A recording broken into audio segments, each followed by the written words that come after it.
ناظرین، آپ دیکھ رہے ہیں T M news T V. پیش خدمت ہے پروگرام شب و روز ڈاکٹر کے ایس بٹالوی کے ساتھ۔ ہوتا ہے شب و روز تماشا میرے آگے، کرتے ہیں شب و روز میں شب و روز کی باتیں۔ 9 مئی مقدمات کا جیل ٹرائل لاہور کورٹ میں چیلنج کر دیا گیا۔ درخواست گزار ملک خالد شفیق نے درخواست میں chief secretary Punjab, home secretary Punjab سمیت دیگر کو فریق بنایا گیا۔ موقف یہ ہے کہ 9 مئی مقدمات کا جیل ٹرائل کرنے کا نوٹیفیکیشن قانون سے منافی ہے۔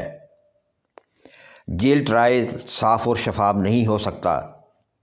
ہائی کورٹ رولز کی روشنی میں جیل ٹرائل کا نوٹیفیکیشن جاری نہیں کیا گیا۔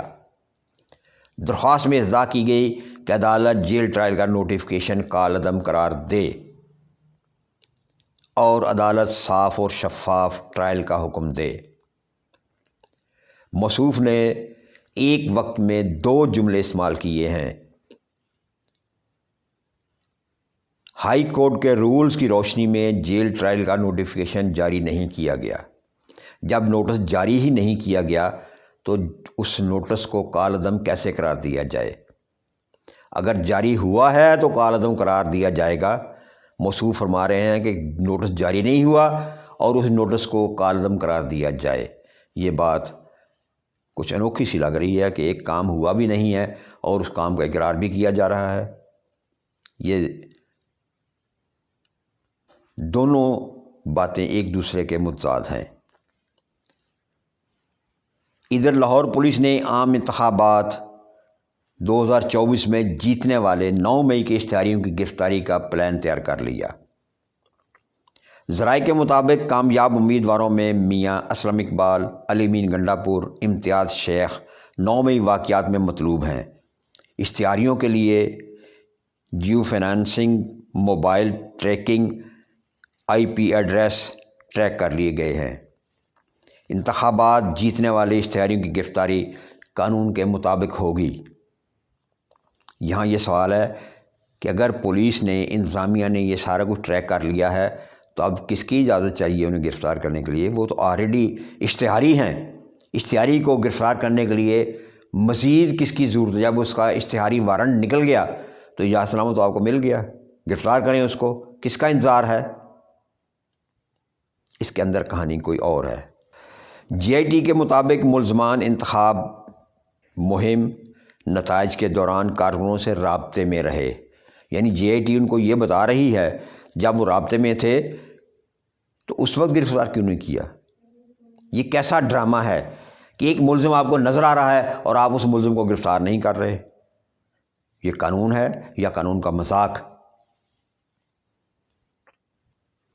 9 مئی واقعات میں ملوث 22 اشتہاری رہنماؤں اور 282 کارکن مطلوب ہیں۔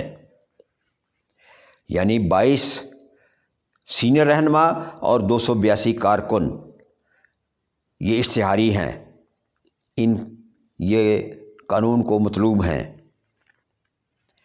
کئی سینئر رہنما جیل میں قید ہیں۔ ہمارے ملک کا عجب نظام ہے، اشتہاری الیکشن لڑ کر جیت جاتے ہیں مگر قانون نافذ کرنے والے ان کا کچھ نہیں بگاڑ سکتے۔ یعنی ایک اشتہاری بھی ہے اور الیکشن بھی لڑ رہا ہے۔ یہ کیسی بےہودگی ہے، قانون کے ساتھ یہ کیسا مذاق ہے، عوام کے ساتھ یہ کیسا مذاق ہے کہ الیکشن کمیشن اور دیگر ادارے اشتہاریوں کو الیکشن لڑنے کی اجازت دے رہے ہیں۔ اس سے کیا گھٹیا حرکت اور کیا ہو سکتی ہے کہ قانون، عدلیہ، انتظامیہ سب ان مجرمان کی پشت پناہی کر رہی ہے، عوام کو ذلیل و خوار کر رہی ہے۔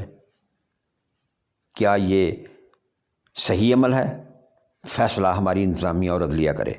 ہماری عدلیہ، ہماری انتظامیہ اپنی کوتاہیوں کو ختم کرنے کے بجائے عوام کو ذلیل و خوار کر رہی ہے۔ کیوں؟ اس کے مقابلے میں کوئی عام شہری ہو تو اس کے گھر کی چوکھٹ ادھیڑ دی جاتی ہے، دن رات چھاپے مارے جاتے ہیں، حتیٰ کہ اس کے گھر کے باعزت افراد کو اٹھا کر تھانے بند کر دیا جاتا ہے، اس لیے کہ ملزم مفرور ہے۔ اس مفرور کو گھر والے پیدا کریں گھر والے ٹریس کریں، گھر والے پیش کریں، جبکہ گھر والے اس کے جرم میں حصہ دار بھی نہیں ہوتے۔ اور یہ سیاستدان جو ہیں اس کے جرم میں اس کے گھر والے، اس کے ملک والے، اس کے علاقے والے بہت سے اہم عہدوں پر موجود لوگ بھی اس کے جرم کے حصے دار ہیں۔ اس لیے پولیس ان کا کچھ نہیں بگاڑ پا رہی، اس لیے پولیس ان کو گرفتار نہیں کر پا رہی۔ اس سارے نظام کو بدلنا ہوگا اگر ملک میں ترقی چاہتے ہیں۔ ایکچولی طور پہ یہاں پہ مائٹ از رائٹ، یعنی جس کی لاٹھی اس کی بھینس، یہ قانون چل رہا ہے۔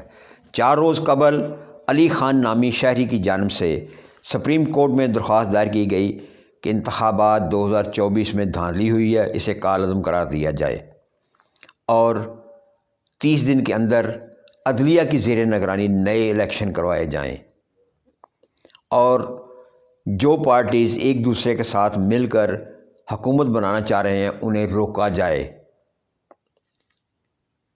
بات تو کسی تک درست ہے، لیکن مشکل بات ہے، کیونکہ ہمارا ملک اس قابل ہی نہیں، ان لٹیروں، ان بھکاریوں نے اس قابل ہی نہیں چھوڑا کہ اس کو دوبارہ الیکشن کی طرف لے جایا جائے۔ حقیقت تو یہی ہے کہ جو دھاندلی ہوئی ہے، اس دھاندلی کا علاج صرف یہی ہے کہ 30 دن کے اندر دوبارہ الیکشن کروائے جائیں اور منصفانہ الیکشن عدلیہ کی زیر نگرانی ہوں۔ یہ درخواست سماعت کے لیے مقرر ہو گئی ہے اور 3 رکنی بینچ تشکیل دے دیا گیا ہے، اور 19 تاریخ کو یہ 3 رکنی بینچ اس درخواست پر سماعت کرے گا۔ درخواست گزار نے گزارش کی ہے کہ دھاندلی میں ملوث لوگوں کا احتساب کیا جائے، ان کی تفتیش کی جائے اور انہیں ان کی قرار واقع سزا دی جائے، کیونکہ ان لوگوں نے ملک کے ساتھ ایک دھاندلی کی ہے، عوام کے ساتھ ایک سنگین مذاق کیا ہے۔ درخواست میں الیکشن کمیشن اور پاکستان اور وفاقی الیکشن کمیشن آف پاکستان اور وفاقی حکومت کو فریق بنایا گیا ہے۔ جو کچھ انتخابات کا نتیجہ ہے، ان حالات کا ہم نے پہلے ہی اظہار کر دیا تھا۔ ہم نے یہ پہلے ہی کہا تھا کسی ایک اور پروگرام ویڈیو میں کہ الیکشن جب ہوں گے تو جیتنے والے خوش ہوں گے، ہارنے والے دھاندلی کا الزام لگائیں گے۔